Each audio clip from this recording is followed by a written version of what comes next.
திரு காலச்சக்கரம் நரசிம்மா அவர்களின் அந்தப்புறம் போகாதே அறிஞ்சயா பகுதி 19. வீரமாதேவியின் பள்ளியறைக்கு புறப்பட தயாரான கோவிந்தனின் மீது பன்னீர் தெளித்து வழி அனுப்பினாள் அறிஞ்சயன்.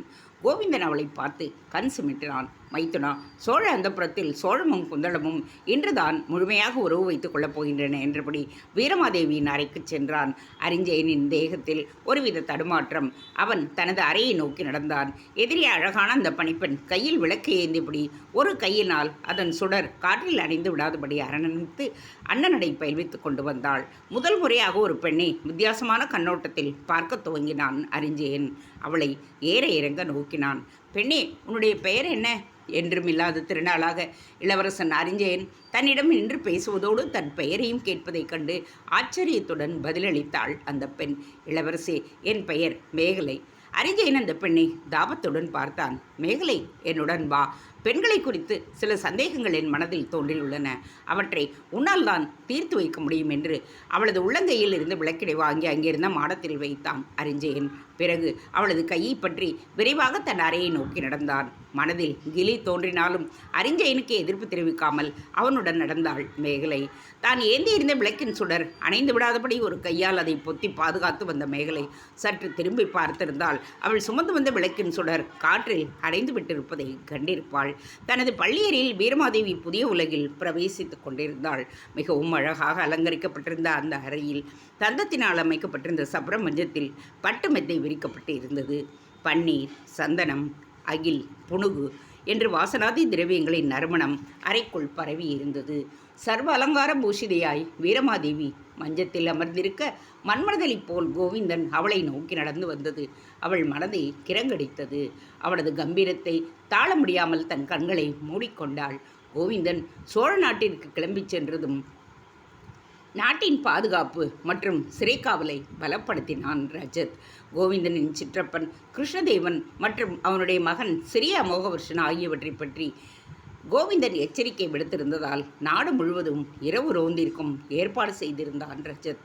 அன்று காலை குந்தள தேசம் முழுவதும் கோவிந்தனின் திருமணத்தை முன்னிட்டு கோலாகல வைபவங்களாலும் கொண்டாட்டங்களாலும் நிகழ்ந்திருந்தது. சிறைச்சாலை அதிகாரிகளுக்கும் கைகளுக்கு கூட விருந்து பரிமாறப்பட்டது. உஜ்வலாவிற்கும் புதுச்சேலையும் இனிப்புகளும் நூபரவதியால் அனுப்பப்பட்டன. ஆனால் அவற்றை ஏற்கும் மனநிலையில்தான் அவள் இல்லை. திருமணம் நடைபெற்ற இரவு சிறைச்சாலையில் கொண்டாட்டங்களுக்கு ஏற்பாடு செய்யப்பட்டிருந்தது. தான் வீரமாதேவி விமர்சையுடன் திருமணம் செய்து கொண்டதை அறிந்து உஜ்வலா வேதனைப்பட வேண்டும் என்கின்ற எண்ணத்தில்தான் சிறைச்சாலையின் கொண்டாட்டங்களுக்கு ஏற்பாடு செய்ய சொன்னான் கோவிந்தன். ஆட்டம் பாட்டம் என்று கோவிந்தனின் திருமணத்தை கொண்டாடிய சிறை அதிகாரிகளுக்கு இரட்டிப்பு மகிழ்ச்சியாக அன்று இரவு மதுபானமும் விநியோகிக்கப்பட்டது. பாதாள சிறையின் பாதுகாப்புகளை மேற்பார்வையிட்டுவிட்டு ரஜத் கேசி உஜ்வலாயின் அறையின் முன்பாக சற்று நேரம் நின்றான்.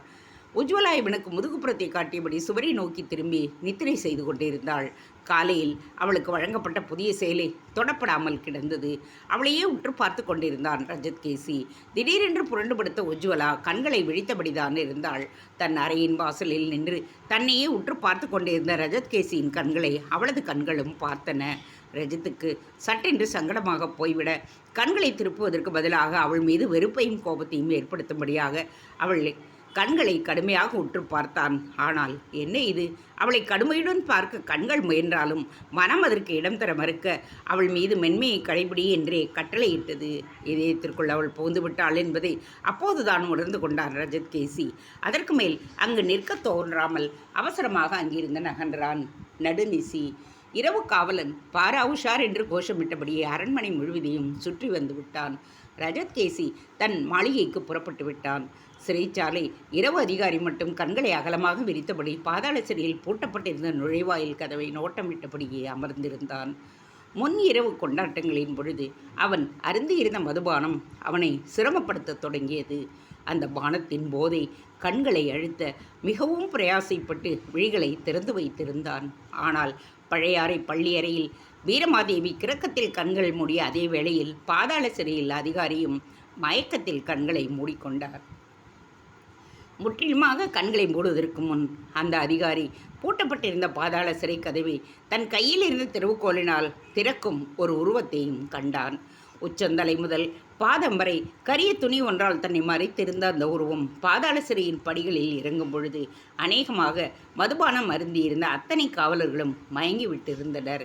எந்தவித தடையுமின்றி சிறைப்படியில் இறங்கி வந்த அந்த மர்ம உருவம் அங்கே ஒதுக்குப்புறமாக உறங்கிக் கொண்டிருந்த உஜ்வலாவின் தோழி லலிதாங்கியை தன் வாளினால் தட்டி எழுப்பியது. அலற முயன்ற லலிதாங்கியை வாயை பொத்திய அந்த உருவம் உஜ்வலாவின் அறைக்கு முன்பாக அவளை கொண்டு நிறுத்தியது. என் கட்டளைக்கு நீ கீழ்ப்படிய மறுத்தால் உடனே பிணமாவாய். உள்ளே சென்று அரசி உஜ்வலாவை எழுப்பி என்னுடன் அனுப்பிவை. நான் அவளது சிறிய மாமனார் கிருஷ்ணதேவனின் தூதன். அரசியை சிறை மீட்க என்னை அனுப்பியிருக்கிறார் என்று அந்த உருவம் கூறியது. என்னிடம் இந்த அறையில் திறவுகோல் இல்லையே, ஈனஸ்வரத்தில் கூறினாள் லலிதாங்கி. உடனேயே அந்த உருவம் தன் கையில் இருந்த திறவுகோலை கொண்டு அவளுடைய சிறை கதவை திறந்து உள்ளே சென்ற லலிதாங்கி உஜ்வலாவை எழுப்பினாள். உஜ்வலா தேவி, தங்களை சிறைமீட்க கிருஷ்ணதேவன் ஒருவரை அனுப்பியுள்ளார். தாங்கள் உடனடியாக புறப்பட வேண்டும் என்பது கட்டளை. உஜ்வலா முதலில் மலங்க விழித்தவள். பிறகு சூழ்நிலையின் அவசரத்தை புரிந்து கொண்டு எழுந்து நின்றாள். அந்த கரிய உருவத்தை நோக்கி ஒரு அடி வைத்தவள். பிறகு சுதாரித்து கொண்டாள். ஒருவேளை இதுவும் மைத்துரன் கோவிந்தனின் சதியாக இருக்கக்கூடுமோ? அந்த கரிய உருவத்தை எடை போட்டபடியே நின்றாள் அவள். அவளது மன ஓட்டத்தை அறிந்தவன் போல் அந்த உருவம் உடனே அவளுக்கு நம்பிக்கையை தந்தது. அரசியாரே, மன்னன் கோவிந்தன் சோழ நாட்டில் மனத்தை முடித்து கொண்டு வந்த பிறகு முதல் பணியாக தங்களுக்கு மரண தண்டனை விதிக்க உள்ளான். அவன் நாட்டில் இல்லாத தருணத்தில்தான் உங்கள் கணவர் அமோகவர்ஷனின் ஆதரவாகிய நாங்கள், உன் சிறிய மாமன் கிருஷ்ணதேவனும் அவர் மகன் அமோகவர்ஷனும் தங்களை மீட்க ஏற்பாடுகளை செய்து என்னை இங்கே அனுப்பினர். என் மீது தாங்கள் எந்தவித சந்தேகமும் கொள்ள வேண்டாம். காவலர்கள் எழுவதற்குள் நாம் இங்கிருந்து கிளம்பிவிட வேண்டும். அந்த உருவத்தின் குரல் கொஞ்சலாக ஒலித்தது. எப்படியும் கோவிந்தன் வந்த பிறகு மரணம் உறுதி. அவன் கையால் மரணம் அடைவதை காட்டிலும் இந்த பர்ம மனிதன் சதியில் சிக்கி சாவது உத்தமம்தான் என்று எண்ணம் தோன்றியவுடன் உஜ்வலா அந்த உருவத்தின் அருகே போய் நின்றாள். தன் தோழி லலிதாங்கியை நோக்கினாள். உஜ்வலா, லலிதா, நான் தப்பிவிட்டேன் என்பது தெரிந்தால் கோவிந்தன் உன்னை கொன்று விடுவான். நீ வேமுலத்திற்கு இப்போதே கிளம்பிப்போ என்று சொல்ல நடுநடுங்கி போன லலிதாங்கி உடனே அவளை நோக்கி பணிந்துவிட்டு படிகளில் ஏறி மாயமாய் மறைந்தாள். அந்த பர்ம மனிதன் பாதாள சிறையின் படிகளில் ஏற உஜ்வலா அவனை பின்தொடர்ந்தாள். சிறையின் தாழ்வாரத்தில் ஒரு கரிய புறவி தயாராக நிற்பதைக் கண்டு திகைத்தாள். இதில் எப்படி பயணிப்பது? அந்த புறவியின் மீது ஏறி பாய்ந்து மர்ம மனிதன் சட்டென்று உஜ்வலாவை நோக்கி குனிந்தான்.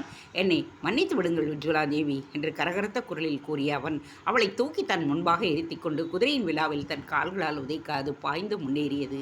புறவி வேகமாக பாய்ந்து செல்ல உஜ்வலால் தன்னால் என்ற அளவு தன் மேனி அந்த உருவத்தின் பரந்த மார்பில் மோதாமல் இருக்க பிரயத்தனப்பட்டாள். அந்த உருவமும் தன் தேகம் மென்மையான உஜ்வலாவின் மேனியை வருத்தி விடக்கூடாது என்பதைப் போல் பதைப்பதைப்பு அமைந்தே இருந்தது. நீண்ட நேர பயணத்திற்கு பிறகு காட்டுப்பகுதிக்குள் நுழைந்த அந்த குதிரை ஒரு ஆற்றங்கரையில் அருகே தன் வேகத்தை குறைத்தது. புறவியை சட்டென்று நிறுத்திய அந்த மர்ம மனிதன் கீழே குதித்தான். பிறகு உஜ்வலாவின் இடையின் இருபுறமும் கைவிட்டு அவளை கீழே இறக்கினான். அரசியாரே, இங்கிருந்து வடக்கே சிறிது தூரம் சென்றால் உங்கள் வேமுல நாடு வந்துவிடும். மேற்கே சென்று விட. Thanks for